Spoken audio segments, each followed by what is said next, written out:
私の母は金歯が1本あったので、ああこれが母だと思いました。これ死体に「母ちゃん」と手を振りましたら、パラパラっと崩れてふわっと灰が舞い上がったの60年前の出来事ですけど、昨日のように忘れることはできません。ああ母ちゃん。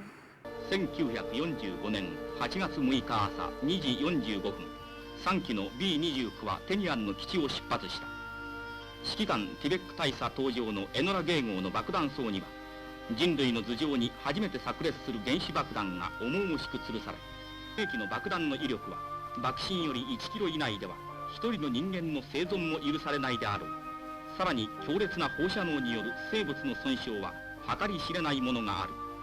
おそらく広島市街は一瞬にして屍の町と化すである。Well, first, I want to say this. When they came here to establish the Manhattan Project and conduct the Trinity test, they invaded our lands and our lives, and they left us here to deal with, that mess. And it has been forever affecting us. But when they came here to film Oppenheimer, it was a nothing more than another invasion of our lands and our lives. We're a poor state. They use our tax incentives. They filmed this blockbuster movie. Their sales of tickets now worldwide have exceeded $500 million. They're going to make hundreds of millions of dollars off of this. And it's nothing but exploitation, because when we reached out to them to ask them just to include a panel at the end that acknowledged the sacrifice and suffering of the people of New Mexico, we were told that they weren't interested. During the Second World War, the USA set up the Manhattan Project, a program to create the nuclear bomb. Conducted at Los Alamos, New Mexico, on ancestral indigenous lands with Pueblo and Hispanic communities living in vicinity, the Manhattan Project culminated in the first ever detonation of a nuclear bomb on July 16, 1945. Less than a month later, the US dropped 2 nuclear bombs on Hiroshima and Nagasaki, destroying entire cities in an instant and killing between 200,000 and 246,000 people.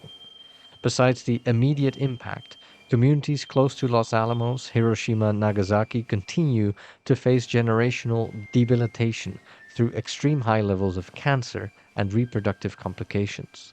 The Holocaust in Japan also inaugurated a new world order of the so-called Cold War between the USA and Soviet Union, which was defined by the mutual threat of nuclear warfare and the possible extinction of all human life.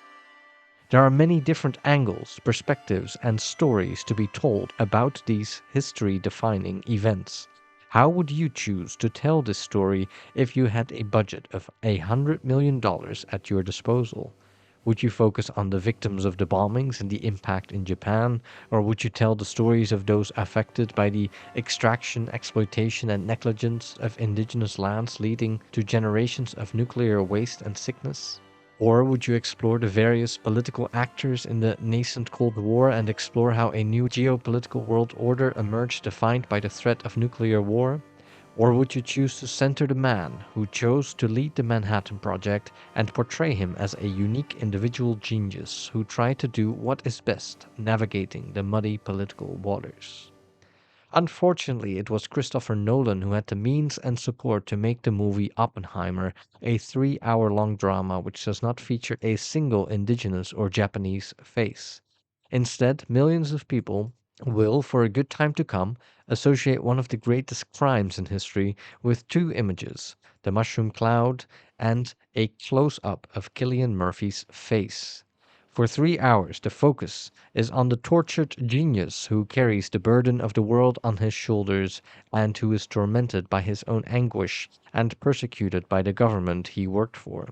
We are trained to identify with Dr. Oppenheimer, follow all the intrigues and minuscule ego-driven power games between scientists and politicians, and finally consider how unfair this complex Promethean man was treated by the country he served. And when I say trained, I mean forced. Christopher Nolan is a director who does not give his audience space to relate to what he presents to you. The vault is based on the Pentagon. Each vault a separate structure within the others. Damage to one. Overloading the viewer with information, with barely audible dialogue, We better put our head down before the bomb goes off. it takes all of one's mental energy to follow the different timelines and plethora of characters and cameos. You must submit to what he dictates. In his movies, he seems to solicit a politics based on secrecy, manipulation of the masses, orchestrated by the wealthy and powerful and their secret projects. Similarly, Christopher Nolan places himself in the same relationship to his audience. He subjects his audience to an overwhelming audiovisual experience that does not leave space to breathe or question. The complexity of it is something that I don't think the audience would be able to grasp while they're watching the film. But my feeling was very strongly that if we knew what the rule set was, that the audience would feel a logic behind it. Don't try to understand it. Feel it. What are the consequences of forcing the audience to identify with Dr. Oppenheimer, blurring the lines between his subjective experience and the world historical events? Which stories does it leave out? How does the movie relate to what it decides to leave outside of its frame? How is the representation of masculinity connected to the stories that are left untold? My argument is that the focus on Dr. Oppenheimer as tortured genius creates an investment in a form of masculinity that makes the imperial and patriarchal nature of the Manhattan Project disappear from view, effectively erasing the victims of colonial patriarchy and imperialism. It is a case study in representation of masculinity, showing how it stems from, is embedded in, contributes to, and justifies colonial patriarchy. I will zoom in on both what is inside and outside of the frame, contextualizing Oppenheimer and the Manhattan Project with the stories of Los Alamos and Hiroshima and Nagasaki that Christopher Nolan chose to leave out. First, I turn to the depiction of Los Alamos as an empty land, a Terra Nullius, to show how the Manhattan Project relies on the same colonial logic and structure. This serves to understand the link between colonialism and patriarchy. For this argument, I will rely heavily on the Red Nation podcast episode, What Oppenheimer Left Out. I will then analyze Oppenheimer's representation of masculinity and gender, particularly in his relation to women.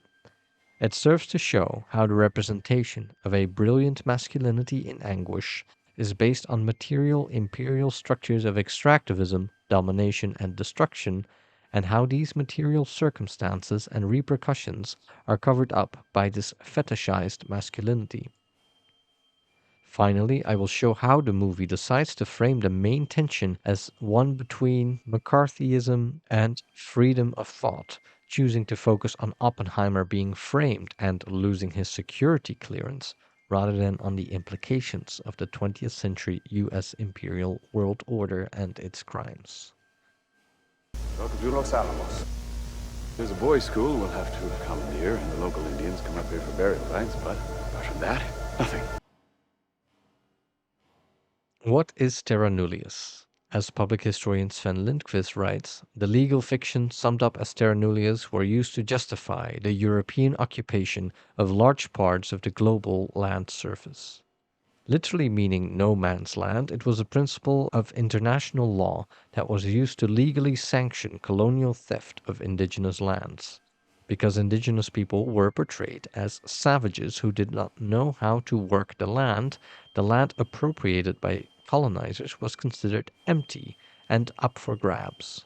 Although the legal doctrine came into frequent use in the 19th century, for example in the colonization of Australia, it is often used more broadly to refer to 400 years of colonial racist attitudes that justified the dispossession of indigenous people. In the 16th century portrayal of the conquest of America by the Italian explorer Vespucci, the name America is derived from his first name, Amerigo, the land is treated as a passive woman awaiting male conquest and fructification.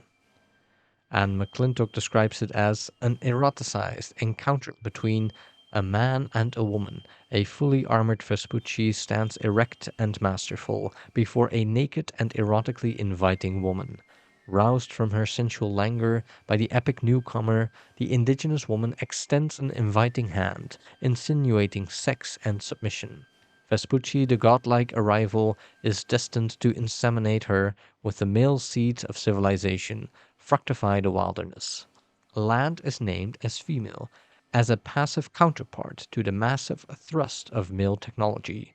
America allegorically represents nature's invitation to conquest, while Vespucci, gripping the fetish instruments of imperial mastery, confronts the virgin land with the patrimony of scientific mastery and imperial might. Invested with the male prerogative of naming, Vespucci renders America's identity a dependent extension of his, and stakes male Europe's territorial rights to her body and, by extension, the fruits of her land. Unquote. The symbolic patriarchal power of naming is significant and is something that is repeated by the scientists and politicians who fetishize their power of destruction as if it is an act of creation. And there's such a deep conversation to be had around the impacts of imposed patriarchy on our society and that entitlement and white privilege that came with some of those attitudes.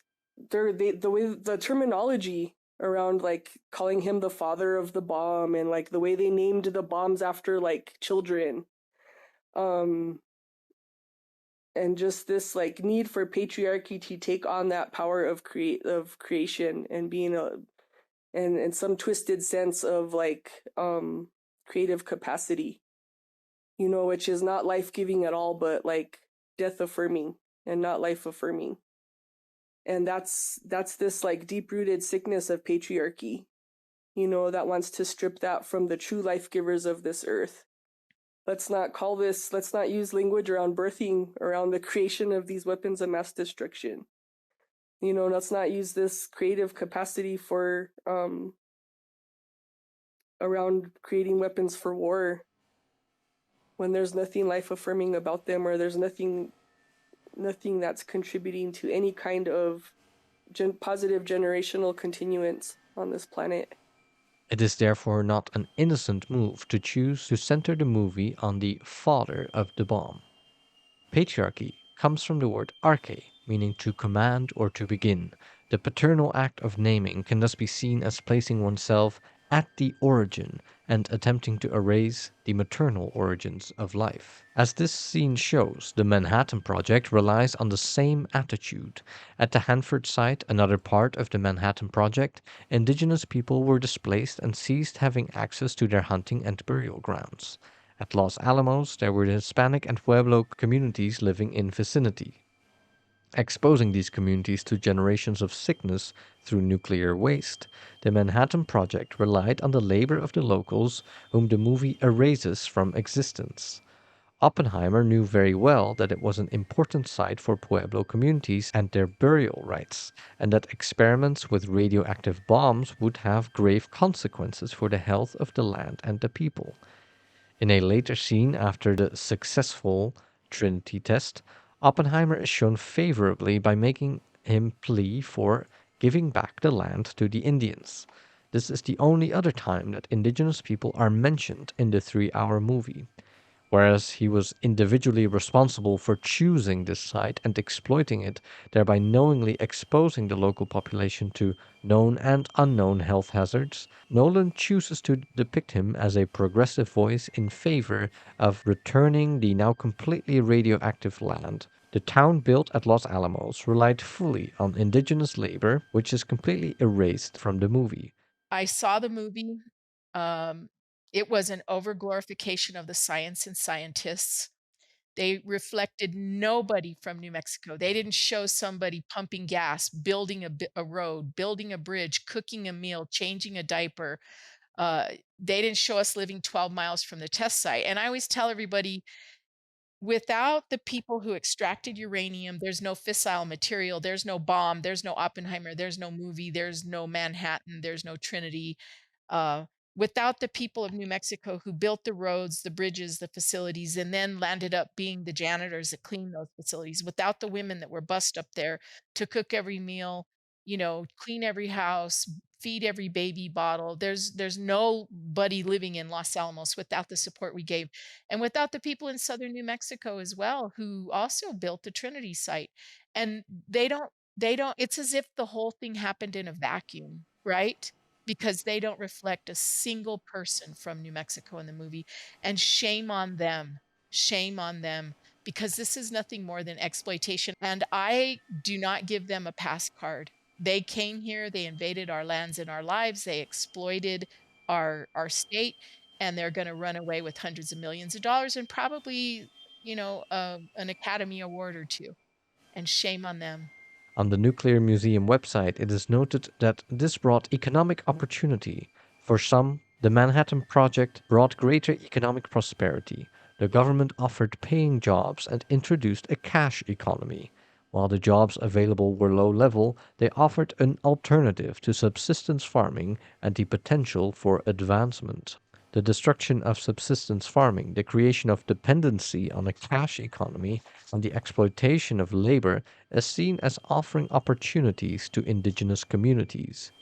They don't care, but also they're strategically looking at geographic locations to establish military bases in these places where the indigenous people are victims of the nuclear contamination, but also they end up getting them to service these institutions as employees, as service personnel, right? And force this relationship of economic dependency with the very people who are the most impacted by these operations. This meant that many Pueblo women were employed to raise children of the white scientists, thereby separating them from their own children through being driven to wage labor. My great-grandmother from San Ildefonso, she was a nanny. She was a domestic worker for these scientists up at the labs. That's how she spent most of her time. It prevented her from having a stronger relationship with her own children, which affects us generationally and now. What is more, they were exposed to radiation, leading to spikes in infant mortality and miscarriages, and generations of extreme high levels of cancer. In the months after Trinity, we had a spike in infant mortality all across our state. We had casualties from Trinity. They were our babies. Their little bodies couldn't stand the radiation load. And then their moms were concentrating the radiation in their mammary glands and breastfeeding them. And they were dying. And the government's never atoned for any single part of this. And it's beyond egregious. Nothing changes, right? We never get back what they claim we're going to get back. That wealth doesn't come back to us. The resources doesn't come back to us. The health doesn't come back to us, right? It's a cycle of continuous exploitation, and it's going to continue as long as these institutions exist here, right? From indigenous perspectives, colonialism is often portrayed as a battle between the forces of life versus forces of death. The honoring of maternal life-giving forces and the guardianship in relation to the earth as life-giving mother is contrasted with a 400-year project of death based on extraction, domination, and exploitation, destroying both the land and the people. I'm here. We all are here to give a warning. The animals die, the trees dry up, people become ill. Many new illnesses will appear. There will be no cure or medicine for them. They say that we mutilate the world because we do not remember the Great Mother. That unless we do something, the world is coming to an end. He has destroyed so much. Does he see? No. Understand? No. Start to understand, or what will happen? Right, that's it. In this sense, colonialism is patriarchy, as it is a project designed to destroy the web of life of Mother Earth and its caretakers. The destruction of colonialism is multifaceted: ecological degradation, genocide and ethnic cleansing, gendered violence against women, queer and trans people, the destruction of systems of knowledge. Connecting all of these, Amitav Ghosh calls this colonialism's omnicide, i.e., the destruction of everything. When Oppenheimer tragically cites the Bhagavad Gita, We should move past the cult of personality and see the nuclear bomb as the epitome of a modernity defined by colonialism.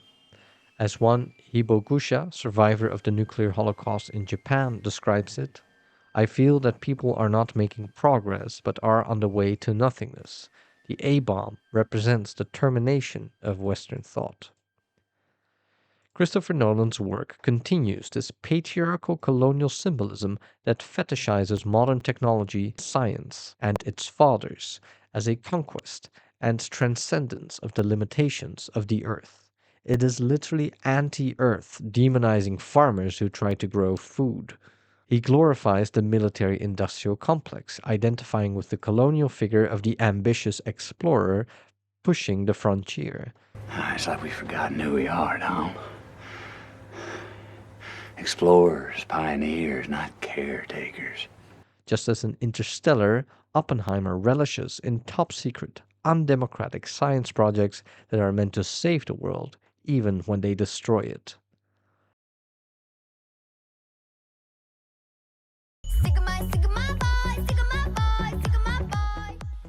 So far, I have reframed the Manhattan Project within a history of colonial patriarchy.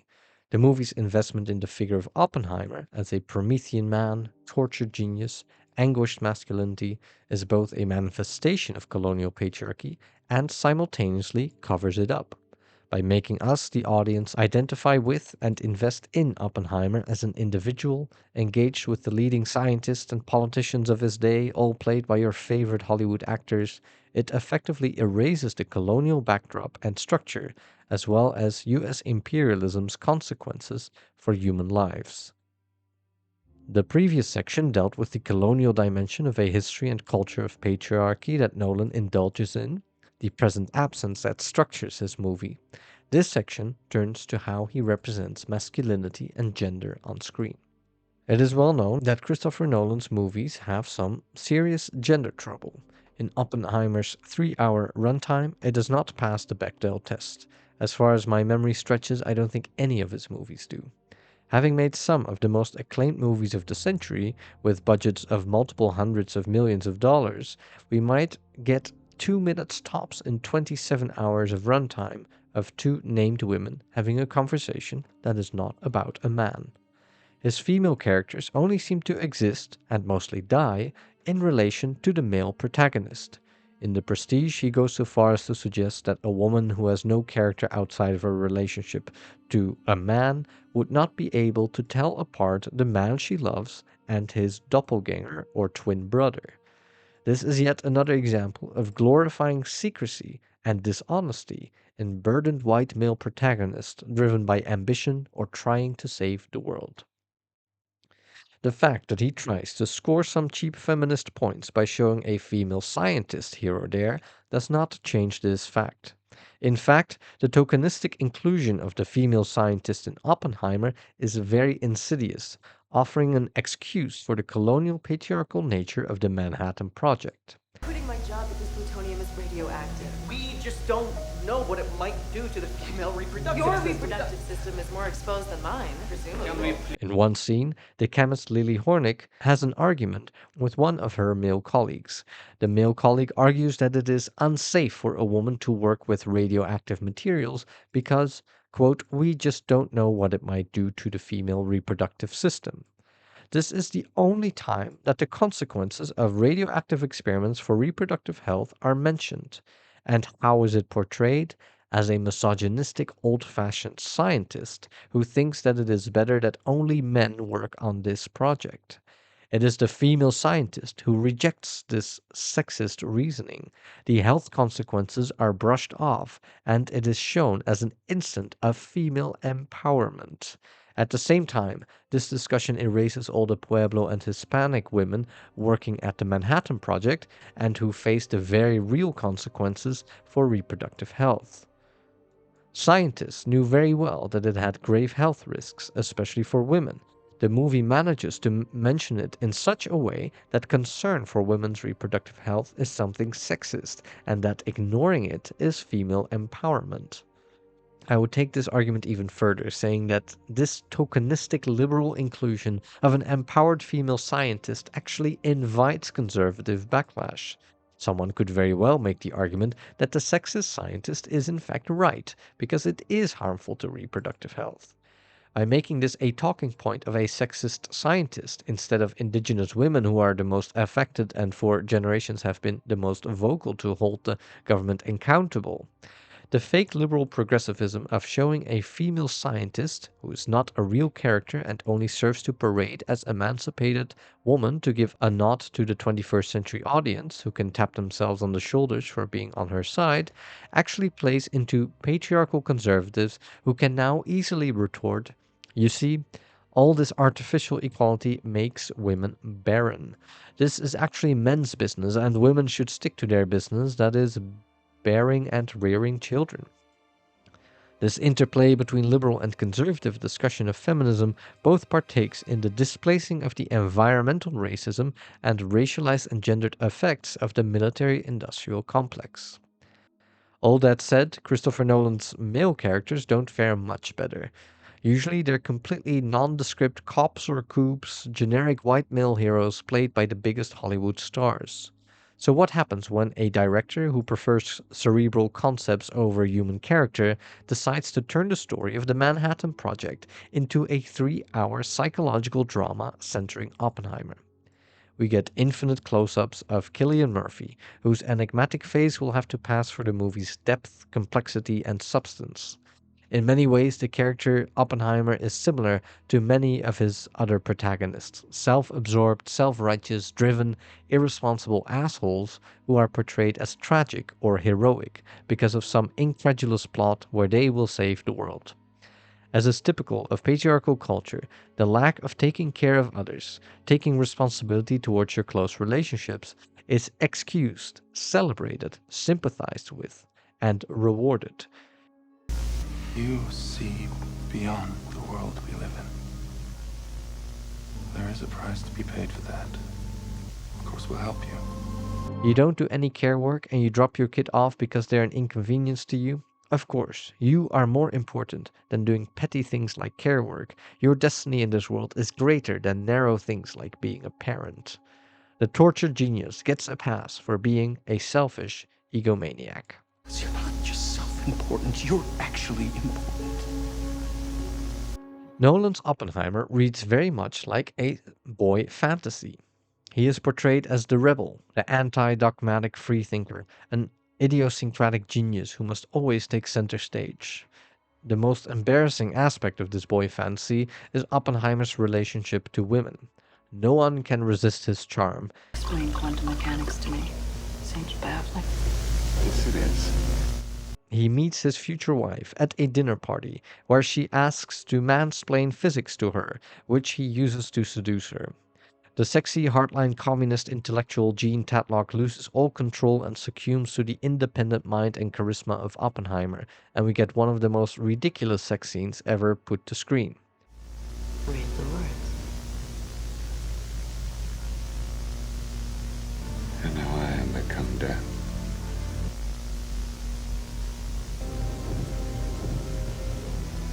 Destroyer of worlds. It fetishizes the famous lines from the Bhagavad Gita that the real Oppenheimers recited on television, sexualizing Oppenheimer's epic greatness. Is it big enough? Which is decisively not about his relationship to Tatlock.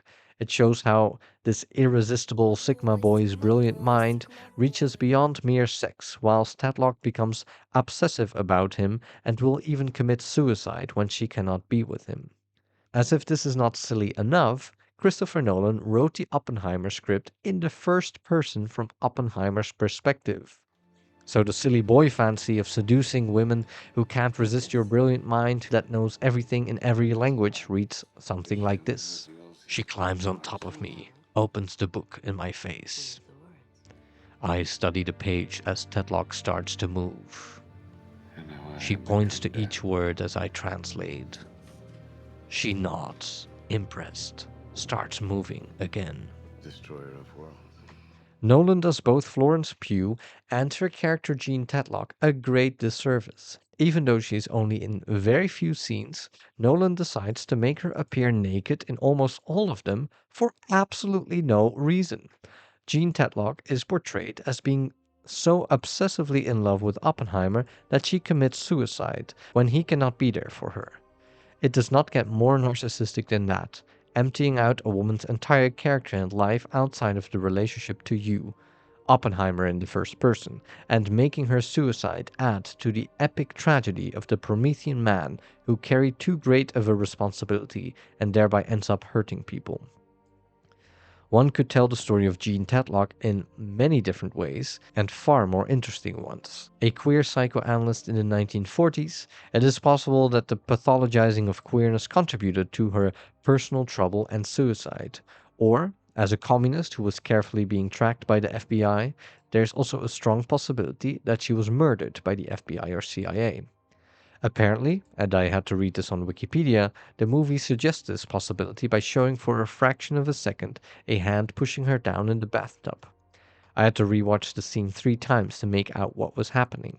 The next shot is a much clearer image of her suicide. Since Nolan reduces her character to just being a woman obsessively in love with Oppenheimer, leading to depression and desperation, this elliptic inclusion of a possible murder by the FBI does not play any role in the movie. In a typical Nolan trying to have it both ways move, look, I included it, but it has no real bearing on the actual plot, he absolutely fails to create a meaningful female character that only serves to add to the ego and epic tragedy of the male protagonists. The male fantasy of the epic protagonist that no woman can resist, but whose fate is greater than petty concerns for relationships, is a patriarchal ploy that reduces women to their relationship to men and celebrates irresponsible egomaniacs.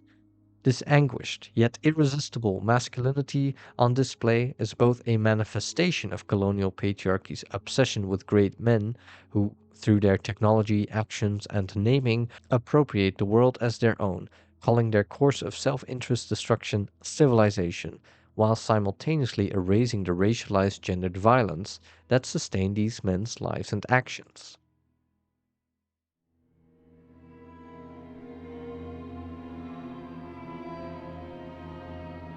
Nolan decides to turn the architect of the world's deadliest weapon into an epic tragedy of Promethean man, showing the consequences that it had for him, rather than for the hundreds of thousands of its victims. How does Nolan perform this magic trick? You turn him into a martyr of science and free thinking. No board in this country should sit in judgment of a man because he expressed strong opinions. You focus on his scientific brilliance, adding to a cult of personality that celebrates the troubled genius. You erase and deface all of the victims of the bomb. You make it seem inevitable. We have no choice. You make it seem like a force of good, ending the war and saving lives. The Japanese people will not surrender. Under any circumstances, the use of the atomic bomb on Japanese cities will save lives. This is the ultimate American lie used to justify their crimes. The Japanese were guinea pigs to be sacrificed for the US to try out their latest weapon and to intimidate the entire globe. How enforced the narrative was, we were all told the atomic bomb was great because it saved lives. And by ending the war, we, the United States, actually saved lives. So that was the narrative. Mm-hmm. But what you're saying basically is Japan was about to surrender. Japan was surrendering. And the Soviets, who had liberated much of Eastern and Central Europe from the Nazis in their counteroffensive that began in 1943, they were about to declare war on Japan, which had not yet happened. And they did declare war in early August. So one way or the other, Japan was going to be out of the war. So the race to build the bomb and use the bomb was not to defeat Japan, but in order to use the bomb. In other words, it was its own end. It became a race to produce the bomb before the Japanese surrendered otherwise. Now, in Japan, those people were sacrificed to a geopolitical vision for the post-war world. It was not it did not save lives. That's just absurd. And the military knew that at the time. The post-war surveys of the bombing survey also came to that conclusion that the bombs had no material effect on the end of the war. And, you know, you have to step back a bit, which the film doesn't do the best job of showing, okay, you deliberately targeted and exploded these bombs over the center of two cities. That was the aim. Oppenheimer was in on that. Everyone knew in the targeting committee that the aim was to really to kill as many people and cause as much destruction as possible. Most importantly, you carefully frame the main conflict in such a way that Oppenheimer is on the more sympathetic side. What is the main antagonism in the movie? We discussed an indigenous and decolonial frame that sees as the main antagonism the forces of life versus the forces of death, our US empire against all humans and the planet. In Oppenheimer, the main antagonism is portrayed in two ways. First, as a struggle between the Nazis and the Allies. Here, the nuclear bomb is framed as necessary and inevitable.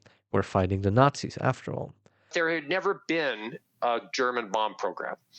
So the narrative shifted to, we need to finish this bomb in order to defeat the Japanese. General Groves, who was in charge of the Manhattan Project, who is played by Matt Damon, who makes him very sympathetic, he said that this bomb is not about Japan. This bomb is not about Germany. This bomb is about Russia. That the Soviets were the enemy. And the whole Manhattan Project was conducted on that basis. Assure American dominance after the war. The second framework is between American McCarthyism versus freedom and independence of thought. Here, Oppenheimer is portrayed as the one who is persecuted rather than as a subject who willingly chose to take on this project and was involved not only with the science of it, but its politics as well. In a particularly pernicious scene, Oppenheimer's political complicity is presented as if he is unfairly framed and persecuted. You assisted in selecting the target to drop the atomic bomb on Japan, didn't you? Well, then you knew, did you not, that by dropping that atomic bomb on the target you selected, that thousands of civilians would be killed or injured. Is that correct? You helped pick the target, didn't you? I did my job. I was not in a policy-making position at Los Alamos. I would have done anything. Oppenheimer took an active part in deciding the targets. The cities Hiroshima and Nagasaki were chosen because these were some of the few cities that were not completely destroyed by previous US bombings. It had no important military function, and almost the entire population were civilians. In Oppenheimer, this is portrayed as the unfair persecutor who tricks Oppenheimer as part of a smear campaign. The audience is supposed to sympathize with Oppenheimer, who is unfairly persecuted in the scene. In an influential piece, film critic Justin Chang, who received the Pulitzer Prize of Criticism based on this essay, defends Nolan's decision to leave the victims of the bomb out of its frame. It would be a careful omission out of respect for the victims, refusing to sensationalize images of Japanese suffering. This is a careful omission and not an erasure, proof of the rigor and integrity of the filmmaker. Critics who argue otherwise would be pedantic and insult the audience because it assumes that they cannot think beyond what they are presented, unable to draw their own conclusions. This argument could potentially hold if it wasn't for the following. The erasure of the Pueblo and Hispanic communities at Los Alamos who were affected. Had the movie decided to focus on the human and environmental costs of the Manhattan Project and its underlying colonialism and racism, then this argument would have been plausible. But it is decisively not the case, choosing to place intense focus on men in suits and uniforms, talking about physics, politics, and their own rivalries. There's not a single voice who objects to the senseless massacre of hundreds of thousands of Japanese, nor does Nolan decide to mention the underlying racism that motivated and allows for sacrificing hundreds of thousands of people at the altar of science and US global power. The Japanese are not easy to know. I've lived among them for 10 years, and I can testify that they are as different from ourselves as any people on this planet. The real difference is in their minds. You cannot measure Japanese sense of logic by any Western yardstick. Their weapons are modern, their thinking is 2,000 years out of date. アメリカはなんで原爆を落としよったんだ。ほっといても日本の負けは決まっとんの。なんでかのう。持っているのです。広島と長崎では結局のところ20何万かの非武装のしかも何らの罪もない日本人があっさりと新兵器のモルモット実験に使われてしまったのだと。そしてつまりそれは日本人が有色人種だからということに他ならないのです。これほど根深くみんなの体に食い込んでいるとは知らなかったんだ。原爆症のことは噂には聞いていた。しかしそんな人はアメリカの ABCC が治療してくれていると思ってたんだ。ところがその ABCC が診察だけで治療はしていないということも2、3日前に知った程度なんだ。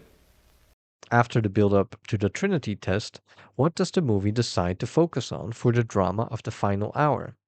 Oppenheimer losing his security clearance. He gave up his security clearance. Big woohoo. What's the suffering associated with that? So what if you give up your security clearance? I don't see the downside, honestly, except it was embarrassing. Of all the human costs and political implications of this monstrous project, you decide to choose to focus on how Oppenheimer was misrecognized and mistreated in the US after his service. This does not make the erasure of its victims a careful omission and sign of integrity, but an obsessive look at a self-victimizing figure that the filmmaker tries to identify with subjectively. As I argued, I strongly believe that Christopher Nolan has very little respect for his audience, and that he believes that some people who are smarter should in secret have influence over the lives of the masses. This is the content of almost all of his movies, and it reflects in his attitude towards his audiences.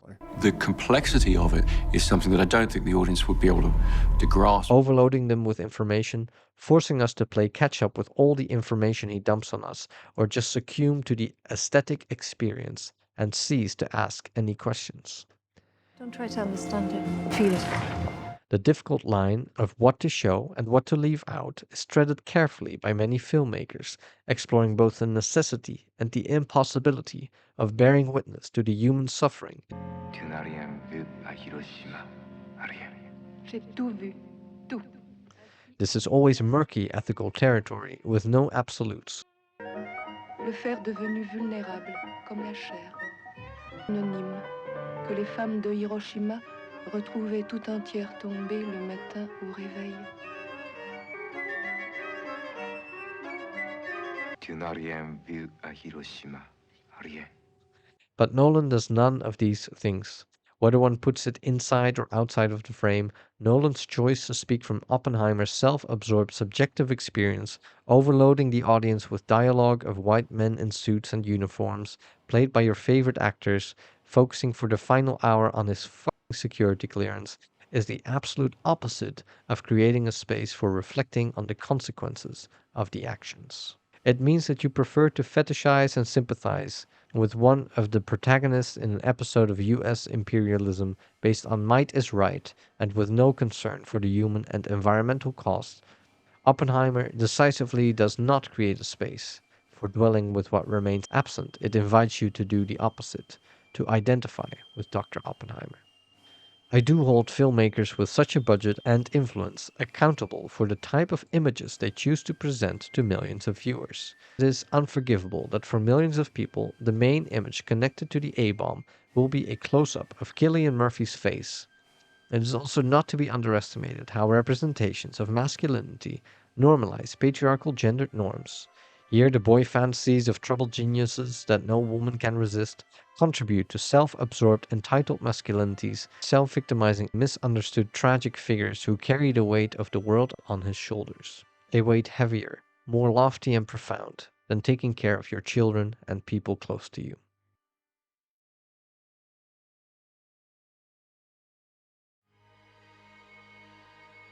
Christopher Nolan's Oppenheimer fetishizes and celebrates the scientists responsible for the world's most deadly weapon, while erasing not only the victims of the bomb, but also the indigenous and Hispanic labor that was exploited. The production of the movie Oppenheimer repeated the colonial structure and attitudes of the Manhattan Project itself. It invaded the land, exploited the land and the people, and left, not caring about the consequences for the communities who have been suffering from the nuclear waste for generations and who have been fighting for accountability and compensation. At both the symbolic and material level, this is colonialism at work, and colonialism means patriarchy, conquering and extracting instead of caring for the land, exploiting racialized labor, and destroying the maternal labor of taking care of the generations and the environment. The colonial patriarchy, starting from 1492 and the so-called discovery of America, erasing the different names of Turtle Island and christening it with the father explorer's name, culminates in the Manhattan Project that treats the land as a terra nullius, whilst relying on the labor of the people it steals from and leaves vulnerable to the ecological catastrophe resulting from the imperial experimentation with death and destruction. Oppenheimer's obsession with one such father in this tradition of colonial patriarchy turns the destructive technological gadgets into fetishes that are simultaneously great human achievements and unleash a divine power that is beyond human grasp. Fetishizing the father of the bomb, all female characters are at his feet and have no content outside of Oppenheimer. They live and die in the name of the father. The concern for reproductive health is dismissed as sexist, all the while Oppenheimer contemplates more grave matters, and those whose health and reproductive systems were attacked are completely erased from the movie. If toxic masculinity has any meaning, then I cannot think of a better example than Christopher Nolan and the crime of a movie that chooses to show one of the 20th century's greatest crimes from the perspective of one of its perpetrators. So there's a sense of inadequacy and fearfulness that's related to the U.S. slipping from its automatic dominance in the world. And that sense of inadequacy, let's say, is part of what's driving the need to build more nuclear weapons rapidly. In a time of militarization with a crumbling US empire that wants to go down kicking and screaming, causing as much havoc as possible to grasp onto its global power position, and with the expansion of nuclear weapon programs back on the table in Europe, we must choose our stories and our heroes carefully. Whose stories do we decide to listen to? Whose testimonies will inform our political stances and political actions?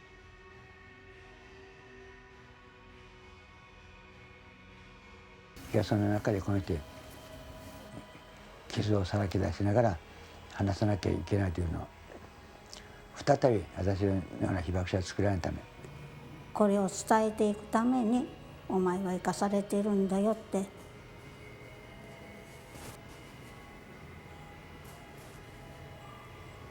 思いました。体の傷と心の傷